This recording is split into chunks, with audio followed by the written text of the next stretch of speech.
12월 3일 새벽 예배를 시작하겠습니다. 사도신경으로 우리의 신앙을 고백하시겠습니다. 나는 전능하신 아버지 하나님 천지의 창조주를 믿습니다. 나는 그의 유일하신 아들 우리 주 예수 그리스도를 믿습니다. 그는 성령으로 잉태되어 동정녀 마리아에게서 나시고 본디오 빌라도에게 고난을 받아 십자가에 못 박혀 죽으시고 장사된 지 사흘 만에 죽은 자 가운데서 다시 살아나셨으며 하늘에 오르시어 전능하신 아버지 하나님 우편에 앉아 계시다가 거기로부터 살아있는 자와 죽은 자를 심판하러 오십니다. 나는 성령을 믿으며 거룩한 공교회와 성도의 교제와 죄를 용서받는 것과 몸의 부활과 영생을 믿습니다. 아멘. 다 함께 찬송가 420장 찬양하시겠습니다.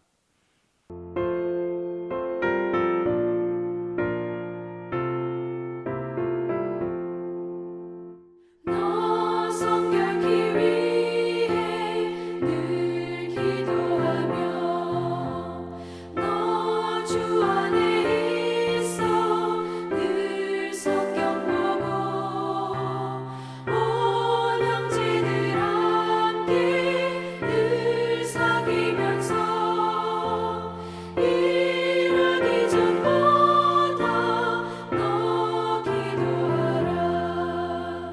너 성결케 위해 내 머리 숙여 저 은밀히 계신 내 주께 빌라. 주 사귀어 살면 주 닮으리니 널 보는 이마다 주 생각하리. 너 성결케 위해 주 따라가고 일 다급하여도 다 멈지 말고 참 즐거울 때나 또 슬플 때나 너 주님만 믿고 늘 따라가라. 너 성결케 위해 늘 기도하며 내 소원을 주께 다 맡기어라. 너 성령을 받아 주 섬겨 살면 저 천국에 가서 더 잘 섬기리.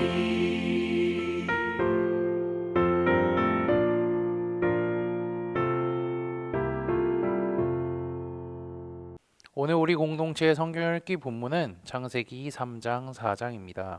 그중 3장 13절에서 21절까지를 읽고 말씀을 나누도록 하겠습니다. 여호와 하나님이 여자에게 이르시되 내가 어찌하여 이렇게 하였느냐. 여자가 이르되 뱀이 나를 꿰므로 내가 먹었나이다. 여호와 하나님이 뱀에게 이르시되 내가 이렇게 하였으니 내가 모든 가축과 들의 모든 짐승보다 더욱 저주를 받아 배로 다니고 살아있는 동안 흙을 먹을지니라. 내가 너로 여자와 원수가 되게 하고 내 후손도 여자의 후손과 원수가 되게 하리니 여자의 후손은 내 머리를 상하게 할 것이요 너는 그의 발꿈치를 상하게 할 것이니이다 하시고 또 여자에게 이르시되 내가 내게 임신하는 고통을 크게 더하리니 내가 수고하고 자식을 낳을 것이며 너는 남편을 원하고 남편은 너를 다스릴 것이니라 하시고 아담에게 이르시되 내가 내 아내의 말을 듣고 내가 내게 먹지 말라 한 나무의 열매를 먹었은즉 땅은 너로 말미암아 저주를 받고 너는 내 평생에 수고하여야 그 소산을 먹으리라. 땅이 내게 가시덤불과 엉겅퀴를 낼 것이라. 내가 먹을 것은 밭의 채소인즉 내가 흙으로 돌아갈 때까지 얼굴에 땀을 흘려야 먹을 것을 먹으리니 내가 그것에서 취함을 입었음이라. 너는 흙이니 흙으로 돌아갈 것이니라 하시니라. 아담이 그의 아내의 이름을 하하라 불렀으니 그는 모든 산 자의 어머니가 됨이더라. 여호와 하나님이 아담과 그의 아내를 위하여 가죽옷을 지어 입히시니라. 아멘. 창세기 3장은요. 악 또는 죄의 기원을 밝혀주는 이제 본문으로 이제까지 읽혀왔습니다. 죄의 그 자체와 기원에 대해서는 근데요, 설명을 하지 않고 있습니다. 죄를 짓게 된 그냥 현실 상황에 대해서만 말하고 있고요. 인간이 죄를 지었고 그 결과가 어떻게 되었는지에 대한 초점이 맞춰져 있는 것이 우리가 읽은 창세기 3장의 말씀입니다. 그리고 사람들이 창세기 3장을 읽으면서 생각하는 것이 하나 있습니다. 그것이 뭐냐면요, 죄라는 것을 인간사에 들여온 장본인이 바로 여자라는 것이죠. 그리고 그 책임도 그렇기 때문에 여자에게만 있다고 생각했던 사람들이 많을 것입니다. 물론 저도 어렸을 때는 그렇게 좀 생각을 했습니다. 그러나 본문을 자세히 들여다보면요, 이것이 큰 오해였음을 우리는 확인할 수가 있습니다. 먼저 우리가 읽었던 본문 위에 3장 1절을 한번 볼까요? 그리고 3절, 4절, 5절을 보면요, 뱀이 하와에게 말을 하고 있는데 그 표현을 보면 너라고 지칭하는 것이 아니라 너희라는 복수가 사용되고 있음을 우리는 눈으로 볼 수 있을 것입니다. 것으로 보아서 뱀이 여자를 유혹하고 있는 동안 줄곧 남자는요, 아내와 근접한 거리에 있었음을, 하와 근처에 있었음을 우리는 추측할 수가 있습니다. 즉 뱀이 하와를 유혹하는 것을요, 아담도 그 근처에서 보고 있었다는 것을 의미합니다. 그리고 6절 하반절을 보면요, 이러한 구절이 있습니다. 여자가 그 열매를 따먹고 자기와 함께 있는 남편에게도 주매 그도 먹은지라. 이 구절에서 보면요, 함께한이라는 말은요, 흔히 관계를 나타내는 의미로 사용되지만 공간적 접촉을 의미하는 것으로도 볼 수 있습니다. 그렇다면요, 하와는 함께 있던 남편에게 선악과를 주었다는 것이 되며, 하와가 처음 선악과를 먹었을 때 아담도 그것을 지켜보고 있었다는 것을 의미합니다. 그리고 더욱이 이 선악과, 이 실과에 대한 하나님의 명령에 대한 말씀이 나오는데요, 그것은 창세기 2장 17절에 나오고 있습니다. 선악을 알게 하는 나무의 열매는 먹지 말라. 내가 먹는 날에는 반드시 죽으리라 하시니라. 아멘. 이 구절을 보면요, 재미있는 사실을 찾을 수가 있습니다. 이 명령을 받은 사람은요, 오직 남자 아담 한 명이라는 것입니다. 하나님께서 이 명령을 하신 후에요, 아담에게 하와를 만들어 주시기 때문입니다. 즉, 이 명령을 하나님께 직접적으로 받은 사람은 아담입니다. 하나님께서 아담이 혼자 사는 것이 좋지 아니하니 돕는 배필인 여자를 만들어 주신 것이죠. 아담은 하나님께서 만들어 주신 이 여자 하와를 너무나도 사랑했습니다.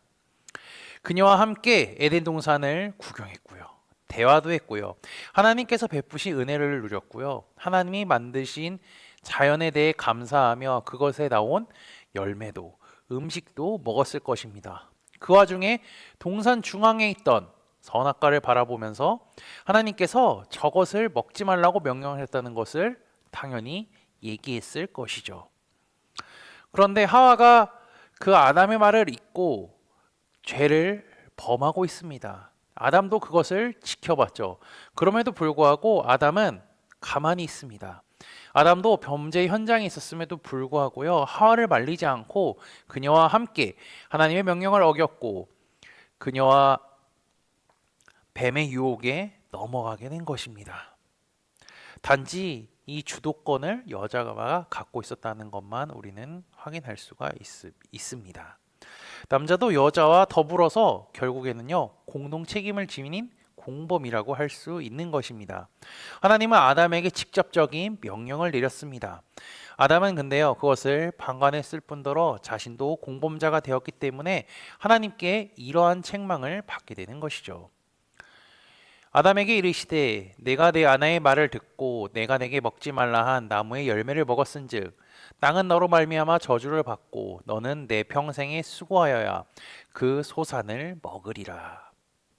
아담은 하나님으로부터 직접적인 금지 명령을 받았기 때문에 하나님은 여자보다 아담의 책임을 더 무겁게 하고 그 명령을 다시 한번 상기시켜 주는 것을 우리는 확인할 수가 있습니다. 아담과 하와의 타락 이야기는요, 오늘 우리와는 관계가 없는 이 세상의 첫사람들에만 해당되는 것이 아닙니다. 그리고 이것이 이미 흘러간 과거의 사건이라고 할 수도 없습니다.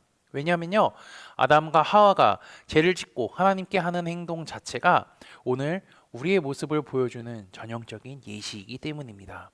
아담과 하와를 통하여서 죄를 지은 인간이 하나님 앞에 어떻게 행동하고 있는지 보여주는 예시기도 하지만 반면교사 삼아서 하나님께 죄를 지었을 때 어떻게 행동해야 그 죄를 용서받고 어떻게 해야 올바르게 행동할 수 있는 것인지 우리가 찾을 수 있기 때문입니다. 아담과 하와는요, 하나님의 말씀에 불순종하여서 하나님과 같이 높아지려고 한 죄를 범했습니다.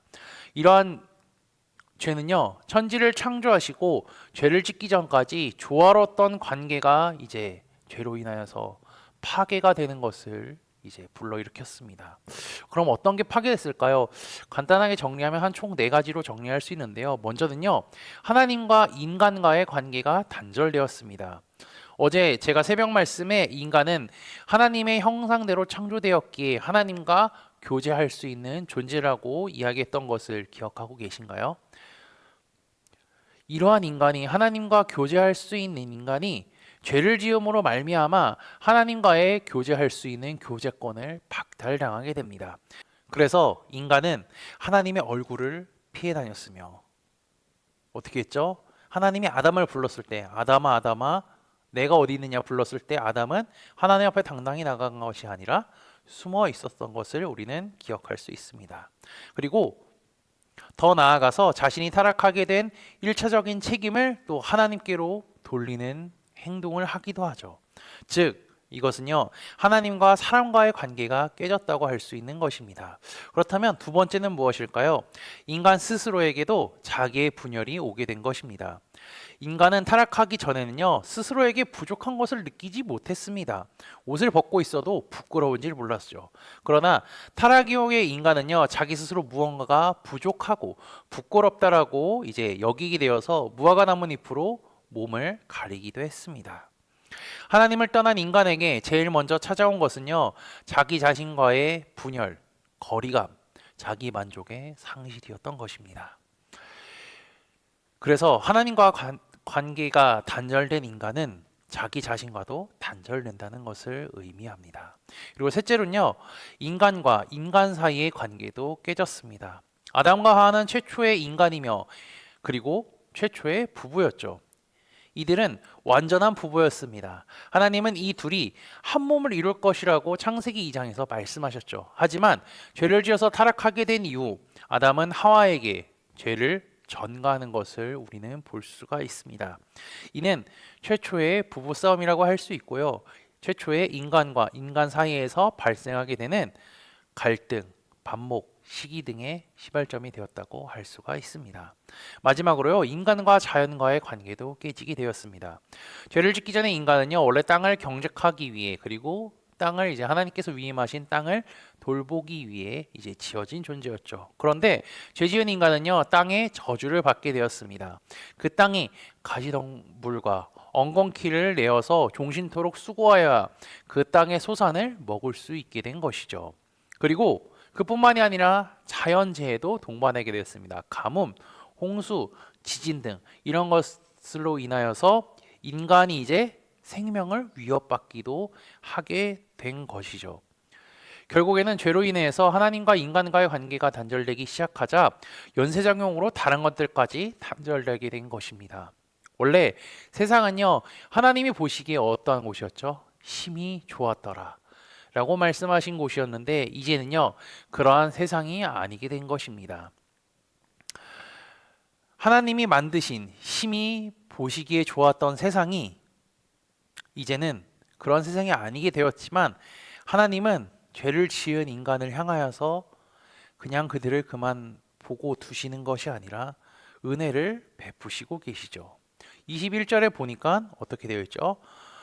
벌거벗어 무화과 나뭇잎으로 몸을 가린 아담과 하와에게 어떠한 것을 입히죠? 가죽옷을 입히십니다. 아담과 하와가 죄를 짓고 난 뒤에 하나님은 그들에게 물으시며 회개할 기회를 주십니다. 하지만 그들은요, 그 기회를 저버립니다. 그리고 결국에는 에덴 동산에서 쫓겨나게 되죠. 하나님은 벌거벗은 그들을 향하여 가죽옷을 입히십니다. 그리고 에덴 동산에서 쫓겨나게 되어서 이제 고생길, 힘든 길, 열심히 수고하여 그 땅의 소산을 먹을 수 있게 되지만 하나님은 그 아담과 하와가 고생하는 것을 가만히 보고 계시지 않으시고 그들을 지키시고 보호하십니다. 어떻게 그것을 알 수 있냐면요. 창세기 4장을 통하여서 확인할 수 있습니다. 그들이 나중에 하나님께 제사를 드리기 때문이죠. 하나님께서는 죄지은 인간을 향하여서 회개할 기회를 주십니다. 인간은 다만 그 기회를 놓칠 뿐입니다. 그럼에도 불구하고요, 죄를 회개하고 돌아오기를 기다리고 계신 것이 우리 하나님입니다. 그리고 그것이 하나님의 마음입니다. 그 하나님께서 얼마나 인간이 돌아오기를 원하셨는지 나중에는 자신의 독생자 예수 그리스도를 이 땅에 보내사 그분의 피로, 그 십자가에서 흘리신 피로 죄를 회개할 기회를 주셨다는 사실을 잊지 않으시기를 주님의 이름으로 축복합니다. 인간인 우리는요, 늘 죄를 짓고 넘어지고 힘겨워서 쓰러지며 살아갑니다. 하지만 하나님께서는요, 우리에게 늘 손을 내밀고 계십니다. 그리고 죄를 회개해서 그 손을 꼭 붙잡고 살아가기를 원하십니다. 우리 하나님의 그 마음을 잊지 않으시고 주님의 손을 꼭 붙잡고 살아가는 코너스톤 믿음의 형제자매들이 되시기를 주님의 이름으로 축복합니다. 다 함께 찬송가 421장 찬양하시겠습니다.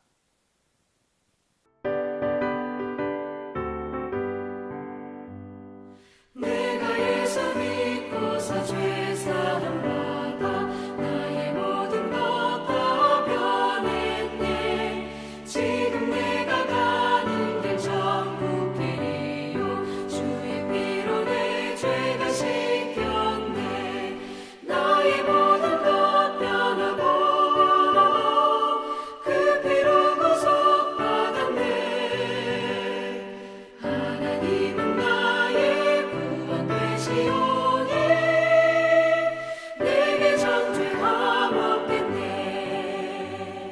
주님 맑은 빛 되사 어둠을 지니 나의 모든 것 다 변했네. 지금 내가 주 앞에 온전케 됨은 주의 공로를 의지함일세. 나의 모든 것 변하고 그 피로 구속받았네. 하나님은 나의 구원 되시오니 내게 정죄함 없겠네. 내게 성령 임하고 그 크신 사랑 나의 맘에 가득 채우며 모든 공포 내게서 물리치시니 내 맘 항상 주 안에 있겠네. 나의 모든 것 변하고 그 피로 구속받았네. 하나님은 나의 구원 되시오니 내게 정죄함 없겠네. 다 함께 기도하시겠습니다. 오늘도 주님께 찬양을 드리며 주님께 예배함으로 하루를 시작할 수 있게 하심에 감사합니다. 우리의 입술로 주님을 찬양하게 하시고 귀로 말씀을 들을 수 있게 하시며 눈으로 말씀을 볼 수 있는 육체를 주심에 감사하고 주님의 말씀을 굳게 믿으며 하나님을 더욱 사랑하는 하루가 되게 인도하여 주옵소서. 지난주 말씀을 기억하며 기도합니다. 주님께서는 사람들에게 복음을 듣고 구원받은 기회를 주셨지만 그것을 내팽겨 쳐버리고 지옥에서 통곡할 사람들이 있었다는 것을 말씀을 통해 알려주시니 감사합니다. 그들은 고난을 핑계 삼아 하나님의 말씀에 귀 기울이지 아니하고 순종하지 않았기에 결국에는 주님의 말씀에 순종하지 않았던 것을 기억합니다. 그리고 그들은 한 가지 더 핑계 삼았던 것이 있는데 그것은 바로 물질의 풍요와 쾌락을 더 사랑했다는 것입니다. 주님은 진정한 영생의 길을 알려주셨음에도 불구하고 그들은 돈과 영생을 저울질하면서 돈을 택했다는 것을 기억하게 하시고 결국 물질과 풍요를 택한 사람들의 결말은 지옥에서 통하고 있다는 것을 말씀을 통해 깨닫게 해주셨음에 감사하고 주님의 말씀을 굳게 붙잡아 주께서 다시 오실 때까지 신실하게 믿음을 지키며 살아가는 우리가 되게 인도하여 주옵소서. 아울러 죄를 지은 아담과 하와가 있었습니다. 하나님께서는 그들에게 회개할 기회를 주셨으나 그들이 죄를 고백하지 않았고 결국 에덴 동산을 떠나게 되었다는 사실을 잊지 않게 하옵소서. 그럼에도 불구하고 하나님은 그들에게 가죽옷을 지어 입히셨다는 사실을 잊지 않게 하시고 하나님의 그 마음과 사랑을 우리가 깨달아서 인간이 죄에 빠져 살아가는 것이 아닌 하나님의 품으로 돌아오시길 원한다는 하나님의 마음과 사랑을 기억하고 아버지를 더욱 사랑하는 우리가 되게 인도하여 주옵소서. 예수 그리스도의 이름으로 기도합니다. 아멘. 이 시간 합심으로 기도할 제목들을 나눕니다. 먼저 깨어있는 신앙과 하나님 나라를 사모하고 주님의 다시 오심을 기다리며 살아가도록 기도하시고 지금 당하고 있는 어려움을 극복할 수 있는 믿음과 지혜를 위해 기도하시기 바랍니다. 계속해서 교회를 이끌어 가시는 사랑하는 담임 목사님과 사역자들을 위해 기도해 주시기 바라며 오늘 저녁에 진행되는 요한계시록 성경 공부와 목요일에 진행되는 목회자 세미나를 위해 소그룹 원들을 위해 환호의 회복을 위해 각자 가지고 계신 기도의 제목들을 놓고 기도하시기를 바라며 오늘도 주 안에서 승리하십시오.